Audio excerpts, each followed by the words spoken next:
Hi everybody, Cheaply Chic, welcome back to my channel. Today I am jumping into a project and I'm going to make some postcards for my Fearless journal. So you saw me right in the beginning. I wasn't messing around with this video. I just hopped right in. So I was measuring a vintage postcard that I had in my stash, something I liked the size of. And now I am cutting down a manila folder, something that I love to use. I have a ton of these. I've picked up thrifting, so I like to use it as cardstock. I cut my cards 3.5 inches by 5.5 inches, and I just really like that size. So I'm using the file folder as a base, and I'm adding some of my coffee dyed heart paper to the back of it. Of course, you could just use regular coffee dyed paper or whatever color paper you want to use. But this is how I'm going about making mine. I'm adding coffee dyed paper to one side and then coffee dyed heart paper to the other.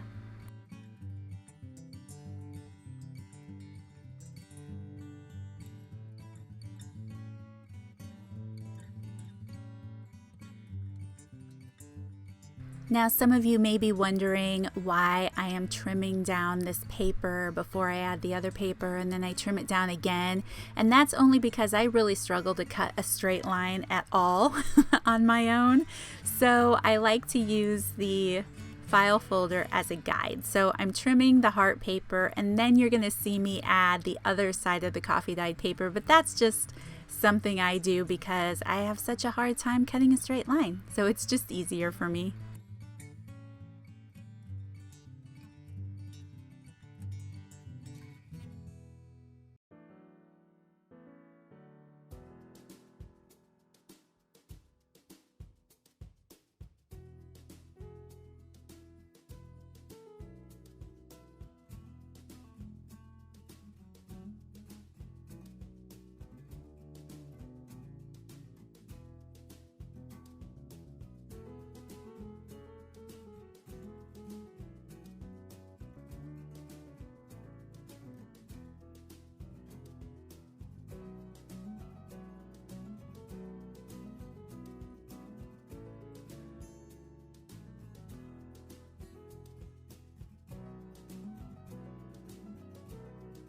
Now you guys see me tearing a vintage music sheet out of this book, but just a reminder that there is a piece of old music that came in the collection this month, so go ahead and grab that one if you're following along.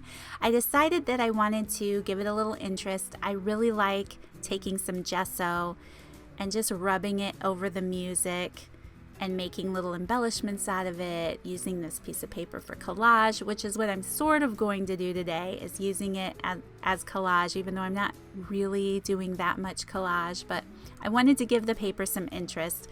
So I'm using some gesso, and then I'm going to take some pale pink paint that I had in my stash, and I'm going to use that as well. Something else I thought I should mention is I'm focusing on putting the paint over the music staff itself and not so much on the blank paper, just because I know I'm going to tear those music staffs. How do you say that plural? I don't even know. I'm going to use those on my postcards, so I'm focusing on putting my paint there, but I also don't want to cover too much, so I'm really spreading it out thin.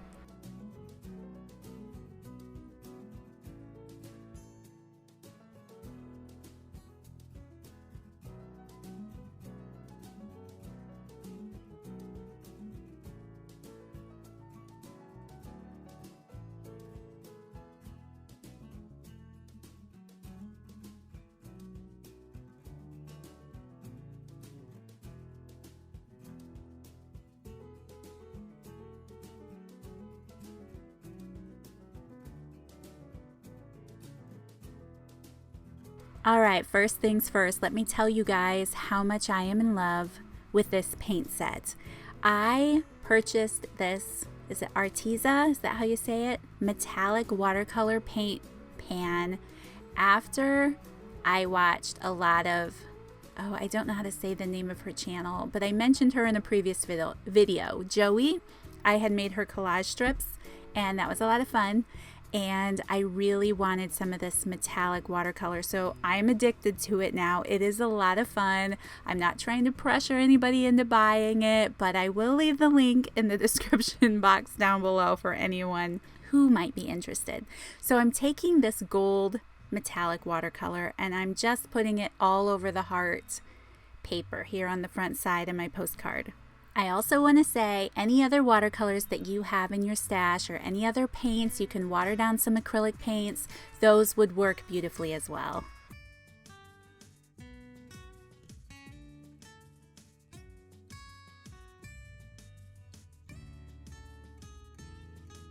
Okay, so the only page that I'm going to add to these postcards is this painted music paper. So I want these music stabs to show across the bottom of my postcard, so I'm just ripping it to give it a distressed look. I'm going to use Rusty Hinge here on this first strip just to give it a little bit of definition against the postcard. I actually forget to ink up the second one, and then you'll see me do it again to the third one, and there's no special reason for that. I just forgot the first time.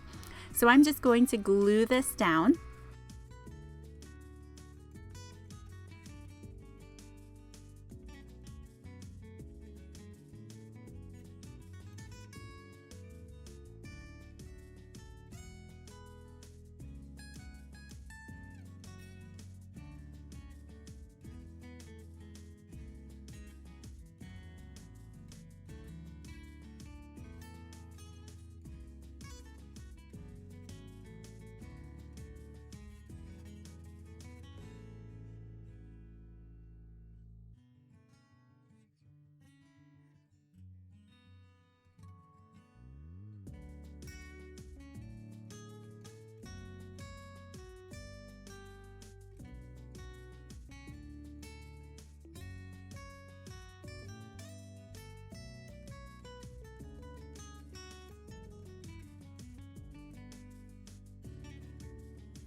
Alright, so I just showed you guys that I had taken those over to the sewing machine and stitched all around them. Now I'm showing you this stamp set, and I need those of you who are Tim Holtz stamp experts to tell me if these are fake or not.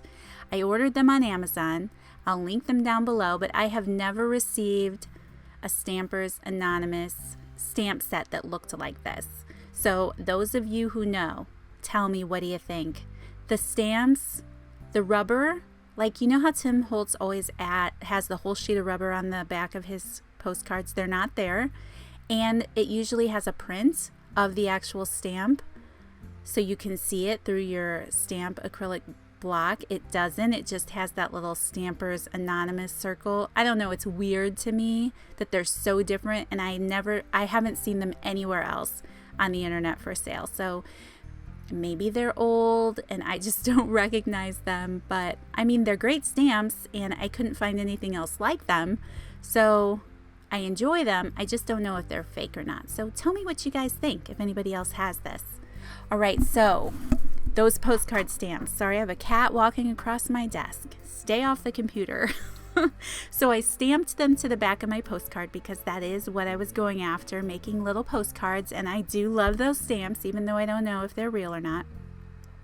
And then I have this Bow Bunny stamp set that I picked up at Tuesday Morning a long time ago, but I like that canceled postmark there across the front side of my postcard. And now I'm going to play around with these hot air balloon stamps. This is something from Hero Arts that I picked up on Amazon, and I'll link them down below. I figured out a better way to use them, and if I do them like the balloon part first and then the cords second, I can actually get them a little bit closer. I thought it was a design flaw, but probably a user flaw there, but I have figured it out as I've been playing around with them a little bit more. So I'm stamping out some of these hot air balloons on some scrap tea stained paper, and then I'm going to watercolor them again. And important to note, because I'm going to add watercolor, I am using an archival ink. It's just important to make sure you're using a waterproof ink so it doesn't bleed.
And this would have been a lot easier if I would have cut them out after I was done painting them. But I just want to make mention again, use what you have on hand.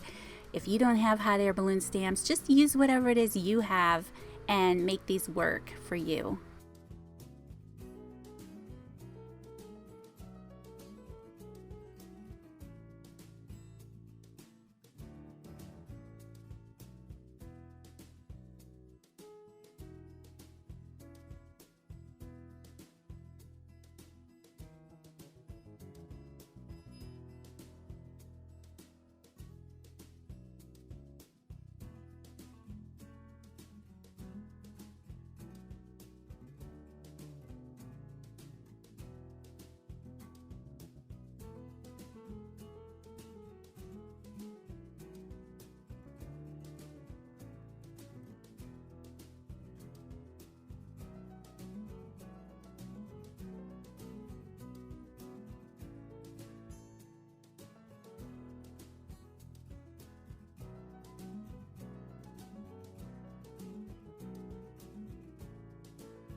So this is going to be my main embellishment for the front of these postcards. I'm just going to use some vintage photo ink to just give it a little bit of lift off the page. I just like edging things because it tends to separate it from the project a little bit. And then I'm going to glue these down.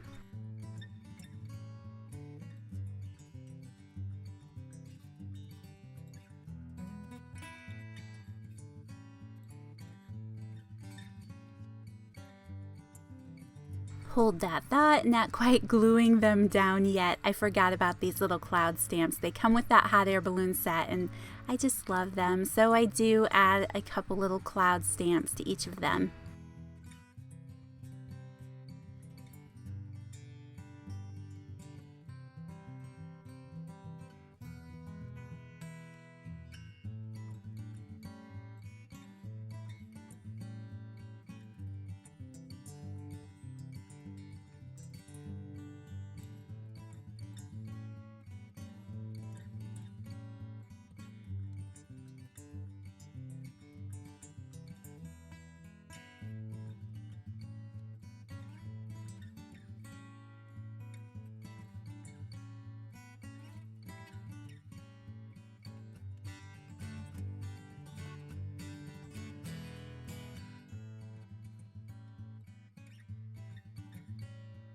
Now I'm going to get into my stash because I have some of these Tim Holtz stamps, little postage stamps stamped out. It was a, could I say the word stamp again? Please no. It is a stamp set from one of his collections on vintage postmark stamps. I was trying not to say it, but I did. Anyway, I had stamped them out previously. I added a little bit of glossy accents to them, just playing around. I'll probably be making a video soon playing with that stamp set and creating little postage-like stamps. I love them. They're a lot of fun. But yeah, if you don't have anything like this, of course, just use some vintage stamps from your stash if you have some old stamps.